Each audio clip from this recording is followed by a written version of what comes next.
Good morning everyone. आज आज का हमारा टॉपिक है swing, components of swing. Components of swing apparel industry में सभी ट्रेड जैसे कि fashion design and technology, dress making, swing technology और सरफेस ऑर्नामेंटेशन में कॉमन टॉपिक है।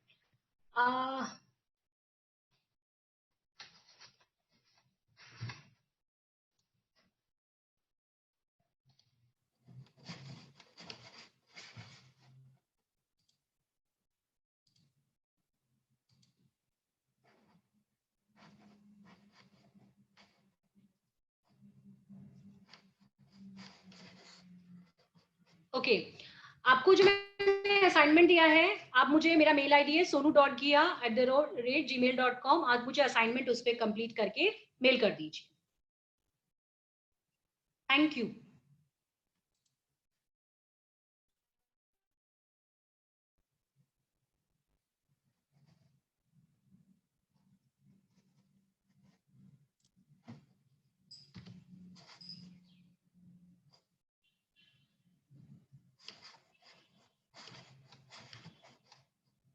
प्रेशर फुट, फीड डॉग और थ्रेड। नीडल,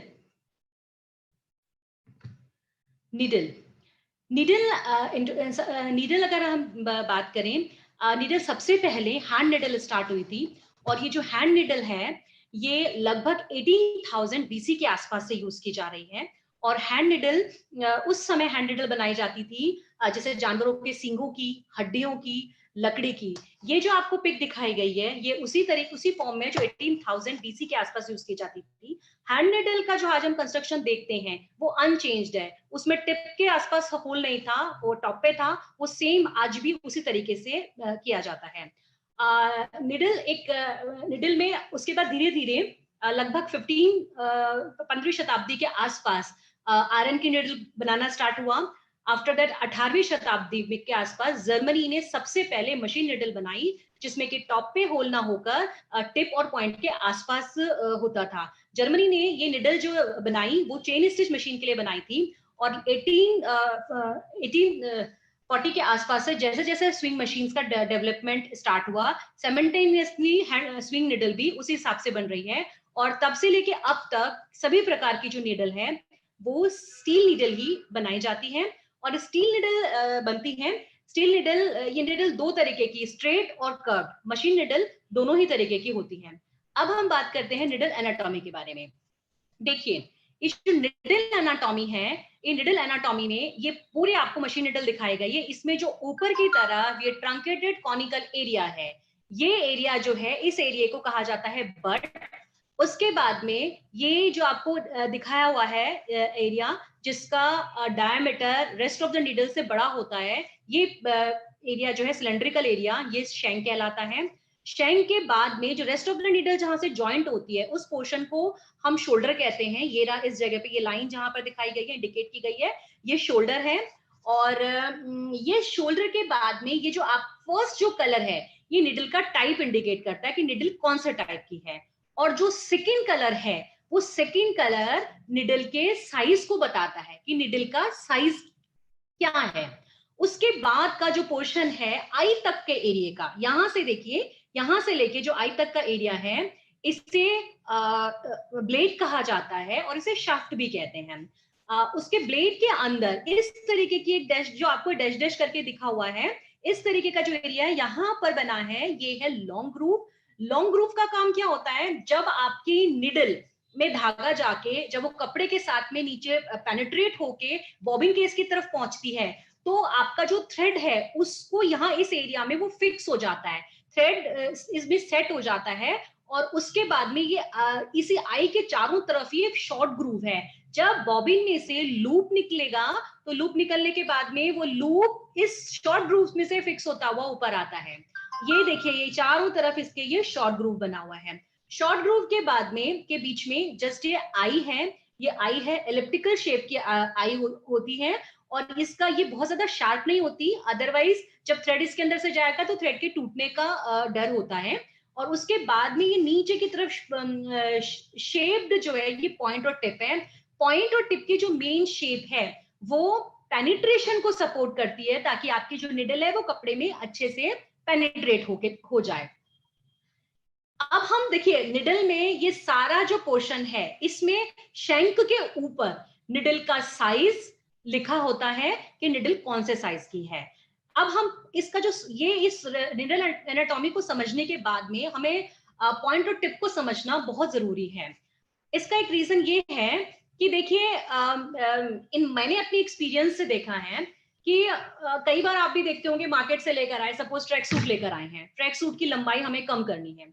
अब ट्रैक सूट की लंबाई हमें कम करनी है, सिंपल गए मशीन में से हमने उसको फोल्ड किया मेजरमेंट लेने के बाद में और स्टिच लगा दी। लेकिन जब नेक्स्ट मॉर्निंग में देखा तो जहां जहां स्टिच लगी हुई थी और उस जगह पर से वो फैब्रिक कट जाता है। उसका रीजन क्या है? क्योंकि हमें उसको समझने के लिए पॉइंट और टिप हमें बिल्कुल क्लियर होना चाहिए, क्योंकि पॉइंट और टिप से ही डिसाइड होगा कि आप फैब्रिक आपका वोवन है, फैब्रिक आपका नॉन वोवन है, किस तरीके का, या आपका फैब्रिक लेदर है, तो किस तरीके के पॉइंट और टिप वाली आप निडल यूज करेंगे। ये देखिए पॉइंट्स एंड टिप्स। पॉइंट्स और टिप्स जो निडल के हैं ये दो तरीके के हैं, एक तो राउंड पॉइंट्स और दूसरा है कटिंग पॉइंट। राउंड पॉइंट में है round point, set points and ball points. Set points जो हमारे निडल है ये आपके वोवन, वार्प और वेफ्ट जिसके अंदर है, ताना बाना, लाइक आपका कॉटन वॉइल हो गया है आपका, इसके अलावा पॉपलिन है, ये सभी जो राउंड पॉइंट है ये आपका इसमें यूज किया जाता है। बॉल पॉइंट जो ये इसका जो राउंड पॉइंट है, राउंड पॉइंट ये निडल में दूसरा जो बॉल पॉइंट है, बॉल पॉइंट आपका जितना भी होजरी के गारमेंट्स हैं, निटेड है, जिसमें लूप बन के कपड़ा आगे बुना गया है, उसमें ये बॉल पॉइंट यूज किया जाता है। इसके देखिए अलग अलग बॉल पॉइंट के जो नेम्स हैं वो नीचे दिखाए गए, बॉल और सेट पॉइंट्स के। ये नॉर्मल राउंड पॉइंट ये छोटा सा दिख रहा है, स्लिम सेट ये और थोड़ा बारीक है, पर इसका जो इसका टिप और पॉइंट्स है इसकी शेप राउंड ही है। आप ये देखिए light ball, heavy ball point, special ball point, medium ball point. Ball point को आप समझ सकते हैं जैसे हैंड निडल में आप लोग टेपेस्ट्री निडल यूज करते हैं, आप टेपेस्ट्री निडल जिससे आप उन्हीं कपड़ों को सिलते हैं हाथ के द्वारा, तो उसका जो टिप है वो बॉल पॉइंट टिप ही होता है। इसके बाद में दूसरा आपका पॉइंट है ये cutting point tip. Cutting point tips जो है, कटिंग पॉइंट टिप क्या करता है, ये कपड़े में किस तरीके के कपड़ों में यूज होता है। पहली बात तो लेदर हो गया, आर्टिफिशियल लेदर हो गया या प्लास्टिक हो गया, ये इस तरीके के कपड़ों में यूज किया जाता है। और इसका जो पॉइंट और टिप का जो शेप है ये राउंड ना होके, ये देखिए cross point, reverse twist point, wedge point, twist point, triangular point और स्क्वायर पॉइंट होता है। स्क्वायर पॉइंट होता है। इसमें एक खास बात क्या है कि आप राउंड पॉइंट निडल से और कटिंग पॉइंट निडल से जो डिफरेंस देखेंगे सीम में, राउंड पॉइंट की जो सीम है वो बिल्कुल स्ट्रेट जाएगी, लेकिन जो आपकी कटिंग पॉइंट की जो सीम है वो स्ट्रेट नहीं जाएगी, वो थोड़ा सा डायगोनल या एंगल लेते हुए स्टिच होगी। अब इस पॉइंट्स को देखिए, पॉइंट के अकॉर्डिंग हम जो नॉर्मली हम मार्केट में जाते हैं और आप बोलते हैं निडल दे दीजिए, तो निडल आपको शॉपकीपर कौन सी निडल देता है? आपको देता है यूनिवर्सल नीडल। यूनिवर्सल नीडल, उसके बाद में ये देखिए Jersey ball point, Jersey fabric जो भी उसके ये बॉल पॉइंट दिखाई गई है। स्ट्रेच फैब्रिक के लिए उतना बॉल नहीं है, थोड़ा सा कम है। ये जीन या डेनिम के लिए है जो कि बिल्कुल पॉइंटेड, बहुत बारीक है, ये शार्प है। और ये लेदर के लिए ये कटिंग पॉइंट की निडल है। जिन लोगों को आई साइट का थोड़ा इश्यू है या स्पेशल एबिलिटी वाले पर्सन होते हैं, तो उसके लिए ये देखिए यहाँ पर एक स्लॉट बना हुआ है ताकि ये सेल्फ थ्रेडिंग इजीली की जा सके। ये जो अब देखिए निडल की आती है साइज। निडल आप जाते हैं तो साइज कैसे पता चलेगा, कैसे डिसाइड होता है, यहाँ मैंने थोड़ा सा आपको इसको एक्सप्लेन किया है। देखिए साइज जो है ये बेसिकली मेट्रिक सिस्टम पे बेस्ड है, मेट्रिक सिस्टम पे बेस्ड है।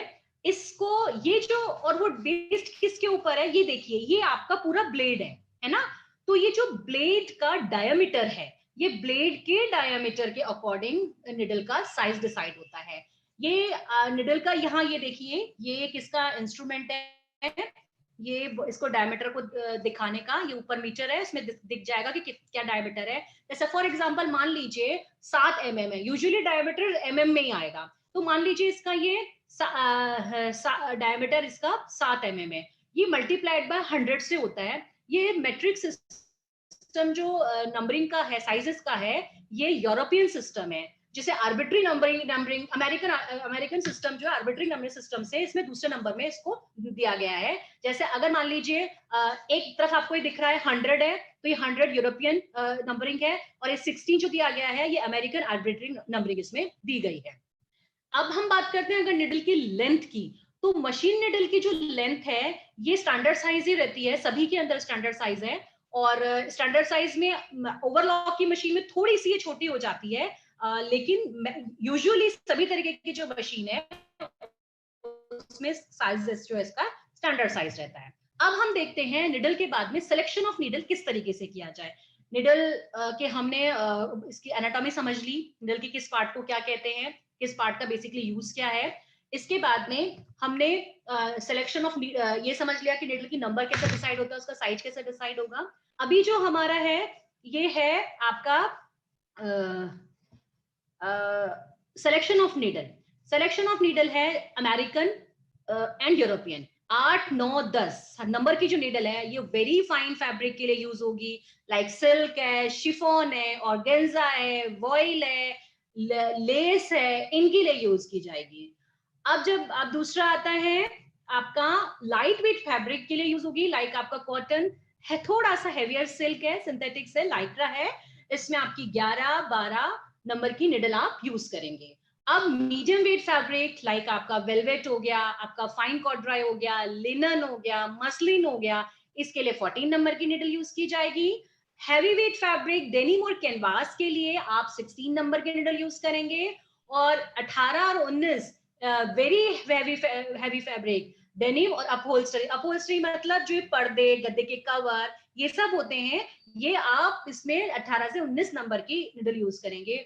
और एक्स्ट्रा हैवी फैब्रिक जो ये तिरपाल वगैरह ये है, ये एक्स्ट्रा हैवी फैब्रिक में आप 20 और 21 नंबर की निडल का यूज करेंगे।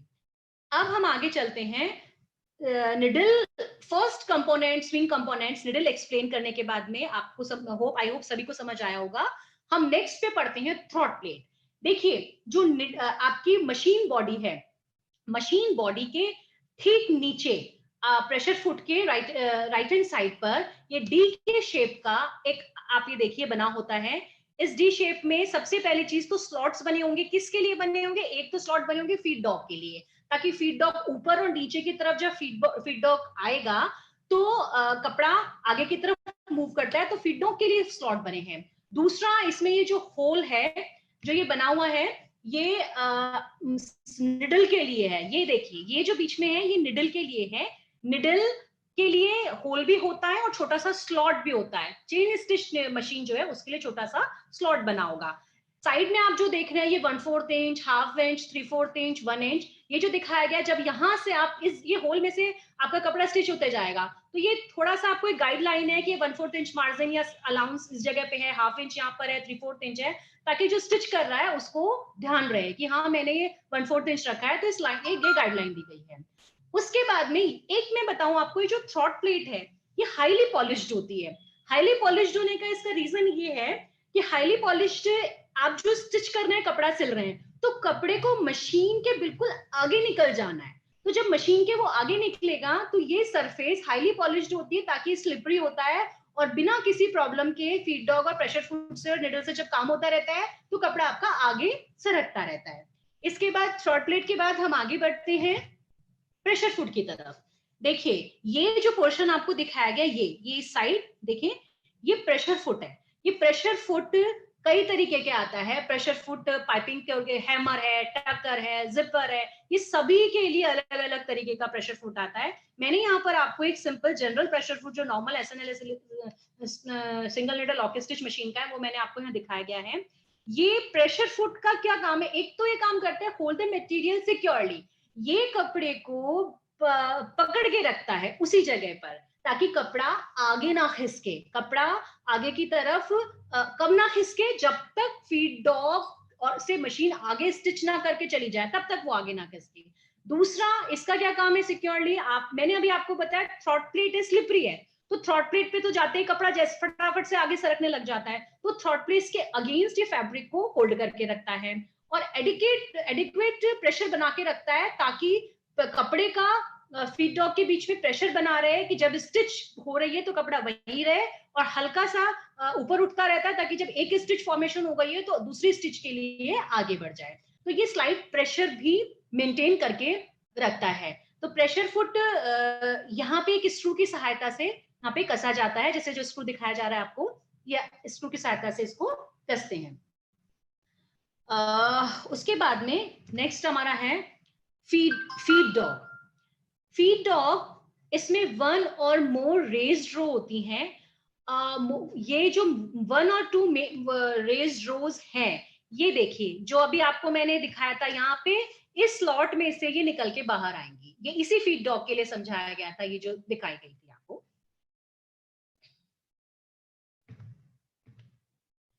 ये दोनों साइड में स्क्रू हैं ताकि इसको उसमें कस दिया जाए, और इसका काम क्या होता है कि ये कपड़े को आगे की तरफ खसकाता है, ये कपड़े की को आगे की तरफ खसकाता है, और कपड़े को इसका जो मूवमेंट होता है ये एक्चुअली एलिप्टिकल लोकस मूवमेंट ही काम करता है। ये देखिए यहाँ पे दिखाया गया है, इस तरीके से ये मूव करता रहता है। फीड डॉग क्या कंट्रोल करता है मूवमेंट के साथ? सबसे पहली चीज तो स्टिच फॉर्मेशन, किस समय स्टिच, एक स्टिच बनना, एक स्टिच के बाद में दूसरी स्टिच की फॉर्मेशन होना, उनकी जो स्टिच की लेंथ है वो सेम रहना, और ये साइमल्टेनियसली सभी काम करते हुए कपड़े को आगे खिसका देना। ये काम आपका फीड डॉग के थ्रू होता है। अब हम आते हैं थ्रेड्स के ऊपर। देखिए थ्रेड है, थ्रेड कपड़े का ये एक थ्रेड और नीडल, ये सबसे इंपॉर्टेंट कंपोनेंट है। सभी इंपॉर्टेंट है, लेकिन थ्रेड और नीडल, देखो आपको अगर दो या दो से ज्यादा कपड़ों को जोड़ना है तो उसमें आपको क्या करना है, नीडल पैसेज बनाएगी कपड़े में से, और थ्रेड क्या करेगा, उस पैसेज के थ्रू जाता हुआ लूप को ऊपर लेकर आता हुआ उसको स्टिच फॉर्मेशन कर देगा। तो इसमें थ्रेड कपड़े थ्रेड एक बहुत ही पतले डायमीटर का होता है, जो कि प्रॉपर्टीज इसकी सेम यान की तरह ही होती हैं, और इसमें कोटिंग की जाती है और उसके ताकि ये कपड़े को स्टिच करने में हेल्प करे। अब थ्रेड की जो साइजेस हैं, ये थ्रेड आपको साइजेस कैसे, जैसे अभी हमने आपको बताया कि निडल की साइज कैसे हुई, निडल का ब्लेड के डायमीटर को मेजर करके निडल का साइज कैलकुलेट कर लिया गया। लेकिन थ्रेड में ऐसा नहीं है कि आप उसके डायमीटर से नहीं थ्रेड का साइज होता है। थ्रेड के साइज के लिए थ्रेड साइज, इसमें 4 सिस्टम है। एक तो इसका है थ्रेड साइज के लिए है मीट्रिक सिस्टम है, दूसरा इसके लिए है कॉटन काउंट है, तीसरा है इसके लिए टेक्स है, और चौथा इसके लिए है डेनियर। मैट्रिक टिकट सिस्टम में क्या है, पर 1000 मीटर लेंथ ग्राम्स में कैलकुलेट करके नंबरिंग दी जाती है। मतलब 1000 मीटर लंबाई का जो आपका धागा हुआ उसको वेट किया ग्राम्स में और उस अकॉर्डिंग नंबरिंग की जाती है। ये दूसरा सिस्टम है कॉटन काउंट।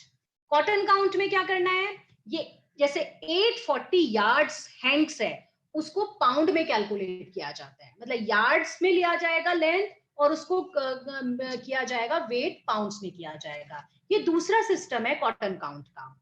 अब थर्ड सिस्टम ये आपका है टेक्स। ये जो टेक्स है ये पर 10,000 मीटर में ग्राम्स को बताता है। अभी मेट्रिक में क्या था, 1000 था, लेकिन टेक्स में आपका क्या है 10,000 है, उसमें कितना ग्राम है थ्रेड। डेनियर है ये 9,000 मीटर में ग्राम्स को कैलकुलेट करके बताता है। तो ये जो चारों सिस्टम है ये मैंने आपको बता दिए हैं। इसमें मेट्रिक हो गए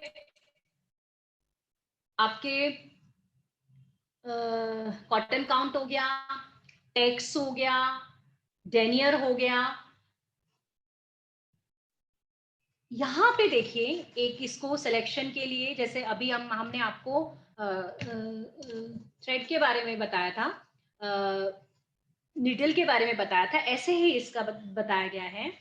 swing thread size by tex में कैलकुलेट है 18 और 24 नंबर का जो धागा है। फैब्रिक वेट 65 से 140 जीएसएम है, gram square metre GSM. T shirt और लेंजेस जो इनरवियर होते हैं उसके लिए इस थ्रेड का यूज किया जाएगा। शर्ट और ड्रेसेस के लिए 24, 27, 30 इस नंबर की यूज की जाती है। आपका 30 से 40 लाइट वेट जो होते हैं, लाइट वेट फैब्रिक है, बॉटम्स आपके जितने बनेंगे लाइट वेट, बॉटम्स में कह लें तो सलवार हो गई, चूड़ीदार हो गई, ये सब है इसमें यूज किया जाएगा। 40-60 light weight denim, light weight जो डेनिम है आपकी उसमें 40-60 नंबर का।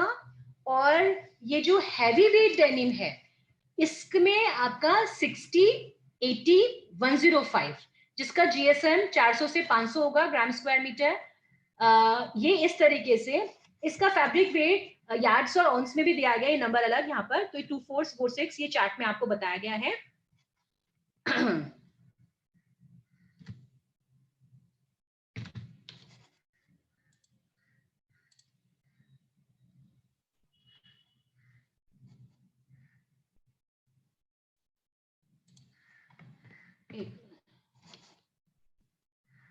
थ्रेड साइजेस के बाद अब हम चलते हैं इसकी प्रॉपर्टीज पर। थ्रेड की विशेषताएं क्या क्या है, क्या क्या होनी चाहिए। देखिए पहली बात तो प्रॉपर्टी सबसे पहला है uniform, not free, fault free. जो थ्रेड आप हम स्विंग थ्रेड है उसकी क्वालिटी है यूनिफॉर्म। आपकी जो भी स्पूल है, आपका कोन है, कोप है, उसके अंदर पूरा धागा यूनिफॉर्म एक जैसा होना चाहिए। अदरवाइज क्या होगा, आप जब सुई में धागा डालेंगे, जैसे ही मशीन चलाएंगे, यूनिफॉर्म नहीं है तो पहले का हिस्सा तो आई में आ गया और बाद का अगर मोटा है तो वो बार बार टूट जाएगा, निडल को तोड़ देगा। नॉट फ्री, पूरे थ्रेड में कहीं पर भी कोई गांठ नहीं होनी चाहिए। इसके अलावा स्ट्रेंथ,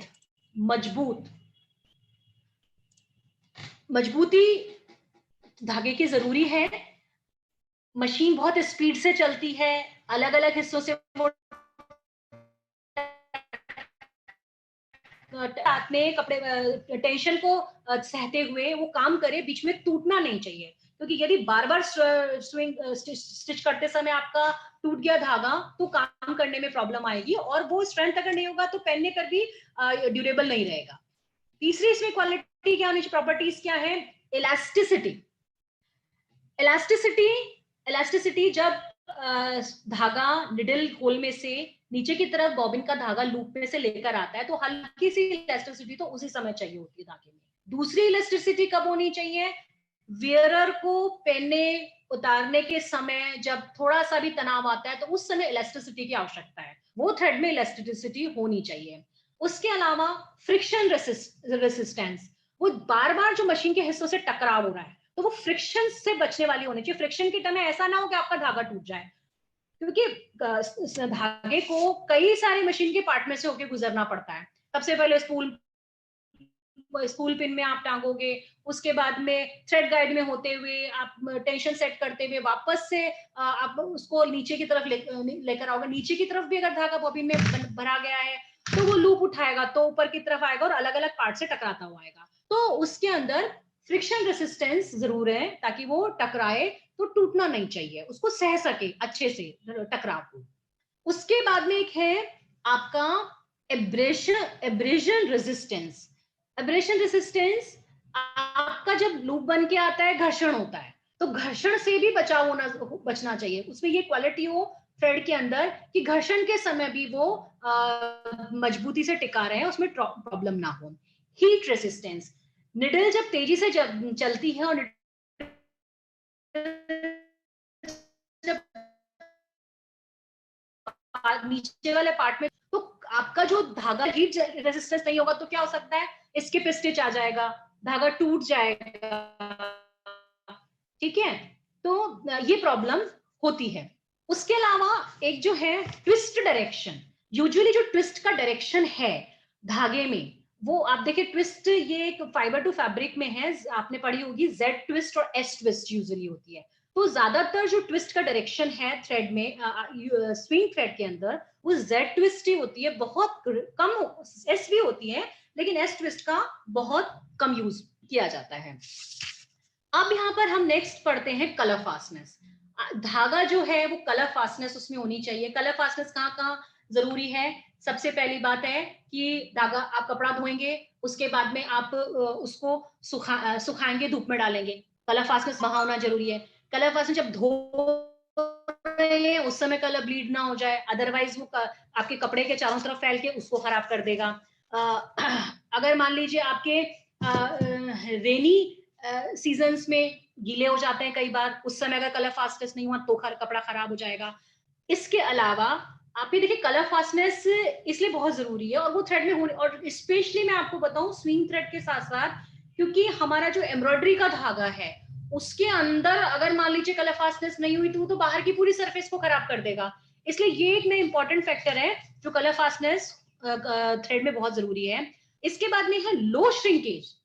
लो श्रिंकेज होना जरूरी है।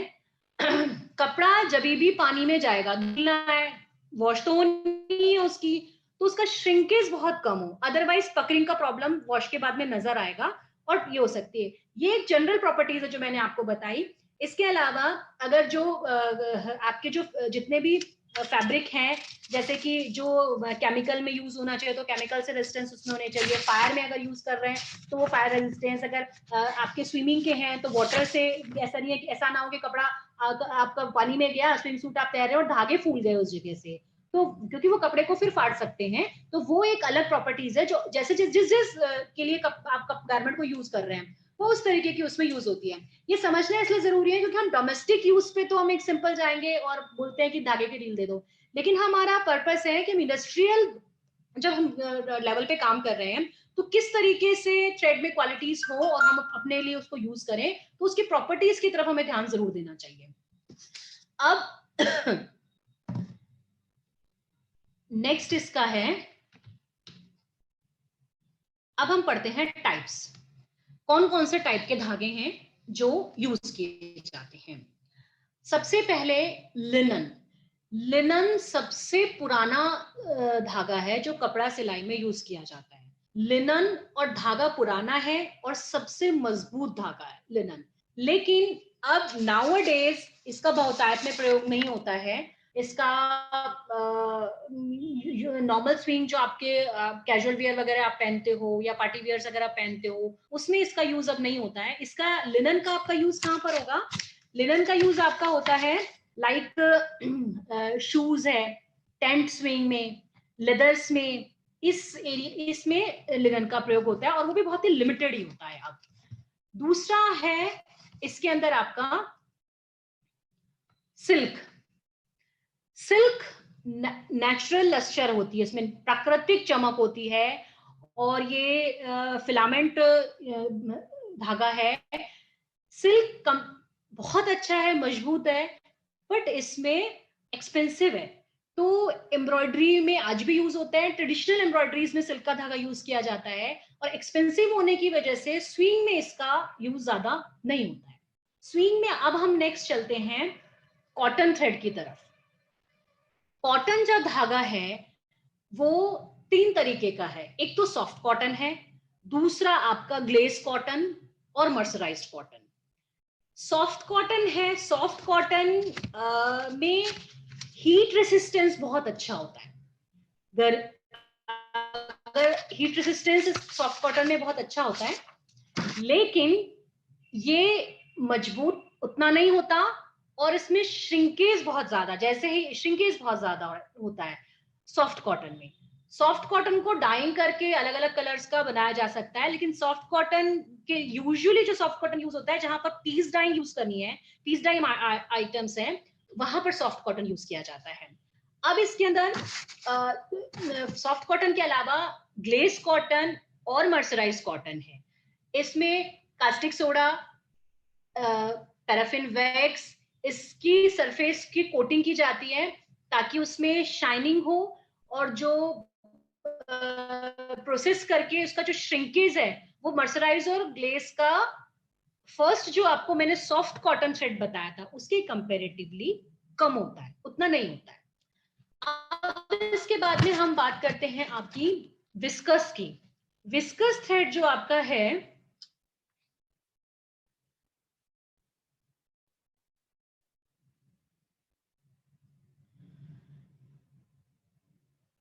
विस्कस थ्रेड आपका मेनली जो यूज किया जाता है वो है कंटिन्यूस फिलामेंट फाइबर है। ये एम्ब्रॉयडरी के लिए आज भी वाइडली यूज किया जाता है विस्कस का थ्रेड। पॉलिस्टर थ्रेड, पॉलिस्टर में elasticity, heat resistance, durable, shrink नहीं होता है, लो कॉस्ट होती है। आप अगर उसको ड्राई क्लीन करिए, धूप में सुखाइए किसी तरीके से पॉलिस्टर के धागे को, तो ये मजबूती के साथ बना जाता है और वाइडली पॉलिस्टर का धागा नाउअडेज यूज किया जाता है।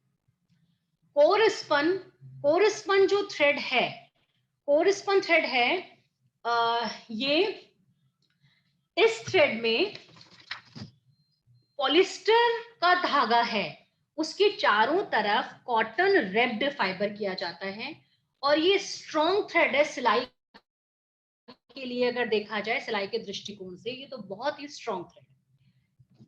इसके अलावा इसके अंदर इलास्टिसिटी बहुत अच्छी होती है, हीट रेजिस्टेंस इसके अंदर बहुत अच्छा होता है, जो मैं आपसे कोरस्पन की बात कर रही हूँ। इसके लेकिन इसका जो कॉस्ट है वो कॉस्ट ज्यादा होता है। ज्यादा इसका रीजन है क्योंकि इसकी 2 बार डाई होगी। एक बार तो पॉलिस्टर है उसकी डाई हुई है और दूसरी बार जब कॉटन रैप किए गए हैं तो उसकी डाई हुई है। तो दोनों की डाई होने की वजह से ये थोड़ा सा महंगा हो जाता है। एडवांटेज इसका कोरस्पन का मैं आपको बताऊं, ये फाइनर यार्न थ्रेड है और इसकी स्ट्रेंथ ड्यू टू द, इसके अंदर आप अंदर देखिए पॉलिस्टर होने की वजह से ये बहुत मजबूत भी है। अराउंड एक स्टडीज कहती है 1994 की मैं बात बताऊं, ब्रिटिश स्विंग थ्रेड का जो सिलाई के धागे यूज किए जाते थे उसमें 60 से ऊपर परसेंटेज कोरस्पन थ्रेड का ही होता था। लेकिन अब क्योंकि कॉस्ट मैटर करता है इसलिए उसका वाइडली इतना हम लोग यूज नहीं करते। इसके बाद में अब आपका नेक्स्ट थ्रेड जो आया है वो है आपका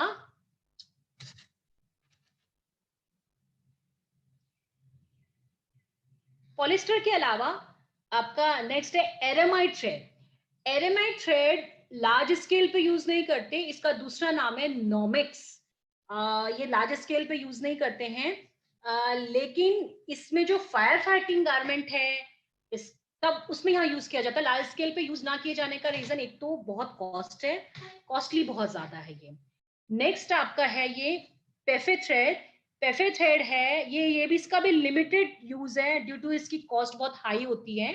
बट इसका जैसे कि आप देखिए फ्लेम के अगेंस्ट प्रोटेक्शन के लिए जो गारमेंट पहने जाते हैं वहां इसका यूज होगा। जो गारमेंट फ्लेम के आसपास मेल्ट होने की कैपेसिटी मतलब वो उनसे, क्योंकि वो प्रोसेस तो उस पर किया गया है कि मेल्ट नहीं होंगे, लेकिन उसी के साथ साथ आपको धागा भी वही यूज करना है जो कि मेल्ट ना हो, तो वहां पे इसका यूज किया जाता है। और जहां केमिकल से काम किया जाना है तो केमिकल से वाली जगहों पर जो गारमेंट्स बने होते हैं वहां पर इस धागे का यूज किया जाता है। तो ये अब धागा यूज करने का देखिए सब धागों की अपनी अपनी प्रॉपर्टी है। कोई आप देखिए हीट रेसिस्टेंस किसी में बहुत ज्यादा है, किसी में इलास्टिसिटी बहुत ज्यादा है। आप यहाँ पे मैं बताऊंगी जो पॉलिस्टर में आपने बताया पॉलिस्टर का, इसमें फ्रिक्शन और एब्रेशन रेसिस्टेंस बहुत अच्छा होता है। इसमें जो अभी हम प्रॉपर्टीज की बात कर रहे थे लास्ट उसमें, तो फ्रिक्शन और ये देखिए प्रॉपर्टीज के एब्रेशन रेसिस्टेंस और फ्रिक्शन रेसिस्टेंस पॉलिस्टर में बहुत ज्यादा होता है। यहीं पर अगर हम देखें हीट रेसिस्टेंस तो कॉटन में बहुत ज्यादा होता है। कलर फास्टनर पॉलिस्टर का बहुत अच्छा होता है। इनफैक्ट तो हर एक टाइप की अपनी अपनी क्वालिटी है। आपको क्या चूज करना है ये डिपेंड करता है गारमेंट का फैब्रिक कैसा है और उसको यूज कहाँ किया जाना है और उसके अंदर जो वॉशिंग के लिए मेथड आप यूज कर रहे हो वो क्या क्या है। साथ ही एक और चीज मैं आपको बताऊं, धागे का जो डायमीटर है वो होल के साथ मैच होना बहुत जरूरी है, वो आप ध्यान रखेंगे। और यूजुअली जो आई है निडल की आई है उससे डायमीटर 40% कम होता है, ताकि इजीली चली जाए आई में से और काम किया जा सके। तो आज का देखिए हमने चैप्टर है, मैं थोड़ा सा एक बार वापस से आपको कर देती हूँ। हमने क्या क्या पढ़ा है? हमने सबसे पहले हमने कंपोनेंट्स पढ़े हैं, उसमें स्विंग कंपोनेंट्स, आपकी निडल के बारे में पढ़ा, उसकी एनाटॉमी समझी, निडल की नंबरिंग कैसे होती है, कौन सा नंबर का निडल है, वो किस कपड़े के लिए यूज किया जाता है और उसका फंक्शन क्या है निडल का, थ्रॉट प्लेट है क्या है, किसे कहते हैं, फंक्शन क्या है थ्रॉट प्लेट का, प्रेशर फुट के बारे में हमने आज पढ़ा। उसके अलावा आपने फीड डॉग के बारे में हमने पढ़ा कि फीड डॉग का फंक्शन क्या है, फीड डॉग कहाँ यूज किया जाता है और किस तरीके से काम करता है। और थ्रेड का आपने पढ़ा कि थ्रेड कितने कितने टाइप्स के होते हैं, स्टिचिंग के अंदर यूज किए जाते हैं, मशीन स्टिचिंग के अंदर। और हमने ये कंप्लीट हमारा स्विंग कंपोनेंट का टॉपिक था, ये आज हमने कंप्लीट किया है। अभी नेक्स्ट क्लास हमारी, अभी आपको मैसेज कर दिया जाएगा कब है, जो हमारे अपने ट्रेनिंग आप सभी के लिए असाइनमेंट है, अगर आप करना चाहें तो आप थोड़ा सा देखिए, इसका एक बनाइए कि फैब्रिक के साथ में फैब्रिक के पिक्स भी यूज कीजिए, निडल का नंबर लिखिए, उसके साथ में आप थ्रेड का नंबर लिखिए और फिर आप एक ये एक्सेल पे शीट बना के आप बना सकते हैं और मुझे सबमिट कर सकते हैं। सो आई होप आज का सेशन आप लोगों को समझ में आया होगा। कहीं किसी का कोई क्वेश्चन है, हाथ रेज कर सकते हैं।